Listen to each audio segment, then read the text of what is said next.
Welcome to Kanishka IAS. I'm Mahender Reddy. ఎడారిలో ఓయాసిస్లా ఒక notification అయితే మన కళ్ళ ముందు కనిపించే అవకాశం ఉంది.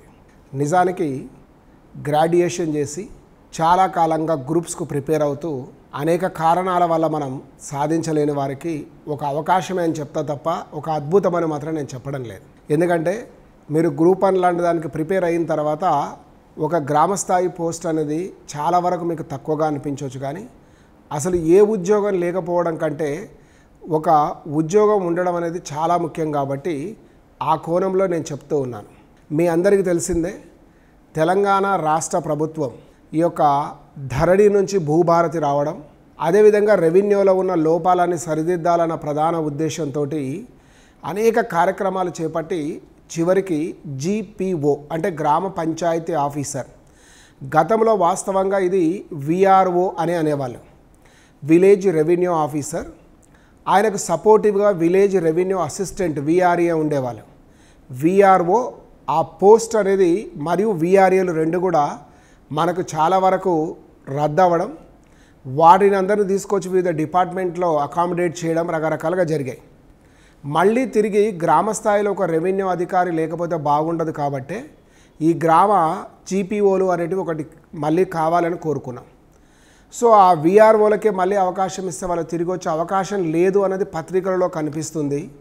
దాన్ని బట్టి మీ యొక్క ప్రిపరేషన్ను మీరు ప్రిపేర్ అవ్వచ్చు అని చెప్తాను. దాదాపు ఒక 10,000 దాకా వేకెన్సీలు ఉంటాయంటున్నారు. సరే, మొత్తానికైతే నంబర్ చాలా ఎక్కువగానే ఉండే అవకాశం ఉంది. సంఖ్య ఇదని నేను తేల్చలేకపోయినా కూడా దీనికి సంబంధించి సిలబస్ మీద కొన్ని డౌట్స్ లేకపోతే ఏముండొచ్చు అన్నది వాస్తవంగా ఎరస్ట్వల్ ఆంధ్రప్రదేశ్లో చివరిసారిగా VRO అనే పోస్టు రిక్రూట్ అయినప్పుడు ఆ సిలబస్ జనరల్ నాలెడ్జ్ బేస్డ్గా కొనసాగిందని చెప్పొచ్చు. కానీ కనీసం మీరు ఇప్పుడు మాత్రం ఇమ్మీడియట్గా GPO పోస్టుకు ప్రిపేర్ అవ్వాలా అనుకుంటున్న వాళ్ళు ఆల్రెడీ ఏ ప్రిపేర్ అవుతున్నా కూడా మీరు దీనికి అవుతారని నాకు తెలుసు. సో ఈ GPOకు ప్రధానంగా ఏంటంటే బేసిక్ నాలెడ్జ్ అనేది అన్ని సబ్జెక్టులో రావాలి. ఇండియన్ హిస్టరీ కావచ్చు, ఇండియన్ పాలిటీ కావచ్చు, ఇండియన్ ఎకానమీ కావచ్చు, అదేవిధంగా జాగ్రఫీ రిలేటెడ్ కానీ science and technology, basic science ఎస్మిన నాలెడ్జ్తో పాటు సేమ్ ప్యారలల్గా మీకు తెలంగాణకు సంబంధించిన history, Telangana economy, Telangana geography కూడా చూడండి. తెలంగాణకు పాలిటీ ప్రత్యేకంగా ఉండదు, ఎందుకంటే భారత రాజ్యాంగం ఆధారంగానే కొనసాగుతుంది. మళ్ళీ మన అతి తెలివితోటి కొంతమంది తెలంగాణ పాలిటీ చెప్పలేదు అని మాత్రం అనకండి. సో అదేవిధంగా ఏంటంటే మనకు బేసిక్ మ్యాథమెటిక్స్ కూడా కొంత నాలెడ్జ్, కొంత జనరల్ ఇంగ్లీష్ కూడా ఉంటుంది సిలబస్లో అని నేను అనుకుంటున్నా. సో ఈ బేసిక్ మ్యాథమెటిక్స్నే మనం ఏమంటామంటే అర్థమెటిక్ రీజనింగ్, లాజికల్ రీజనింగ్ రకరకాలుగా చెప్పొచ్చు. మీరు క్వాంట్ అని, డాటా ఇంటర్ప్రిటేషన్ అని ఇట్లా పోతాం. కానీ మీకు డాటా ఇంటర్ప్రిటేషన్ లాంటివి చాలా పెద్దగా కాకుండా, ఎందుకంటే ఒక గ్రామస్థాయి పోస్టే కాబట్టి దానికి ఎంత పరీక్షించాలో అంతే ఉంటుంది అని భావిస్తున్నాను. క్వశ్చన్ పేపర్ స్టాండర్డే ఉంటుంది అనుకోండి. ఎందుకు అని అంటే, సరే ఇప్పుడు జరిగింది గ్రూప్స్లో ఏదో పేపర్ అట్టయింది ఇటైంది అని దాన్ని పక్కకు పెడితే ఒక పద్ధతి, ఒక ప్రామాణికత అనేది ఉంటుంది. ఒకసారి కాకుండా రెండవసారికైనా సిద్ధం అవుతాం. సో ఒక స్టాండర్డ్లో మీకు పేపర్ ఉండే అవకాశం ఉంటుంది. దీనికి బేసిక్గా మీకు మచ్చుకగా ఏమైనా కావాలనుకుంటే స్టాఫ్ సెలక్షన్ కమిషన్ వాళ్ళు గతంలో నిర్వహించిన ఎగ్జామ్స్లో ఉన్న GK పేపర్ ఏదైతే ఉంటుందో దాదాపు దానికి సిమిలర్గా ఉండే అవకాశం, లేదా RRB వంటి ఎగ్జామ్స్లో జరిగిన సిమిలర్ ఏవైతే ఉన్నాయో క్వశ్చన్స్ అవి అలాంటివి జనరల్గా అడిగే అవకాశం ఉంటుంది చెప్తాను.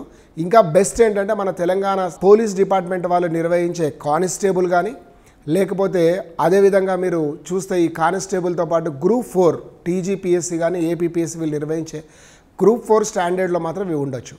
సో దీనికి మీకు కనిష్క IAS ఒక అవకాశంగా కూడా ఇస్తున్నది ఏంటంటే త్వరలోనే మీకు లైవ్ క్లాసెస్ అనేటివి GPOకి సంబంధించిన రిలేటెడ్గా ఉండేటివి యాప్ ద్వారా అందించడం అనేది త్వరలో ప్రారంభమవుతుంది. దానికి సంబంధించిన డేట్ అండ్ టైం అనేది కూడా మీకు ఈ యొక్క దాంట్లో ఇవ్వడం అనేది జరుగుతుంది అని చెప్తున్నాను. So all the best. Anyway రాబోయే మనకు ఏవైతే జాబ్ క్యాలెండర్ అంటున్నాం, పెద్ద పెద్ద నోటిఫికేషన్లు అంటున్నాం, వాటితో పాటు ఇది కూడా మీకు ఖచ్చితంగా జీవితంలో స్థిరపడడానికి ఒక అవకాశం ఇచ్చే ఉంటుందని భావిస్తూ ఇట్లు మీ Mahender Reddy. Thank you all.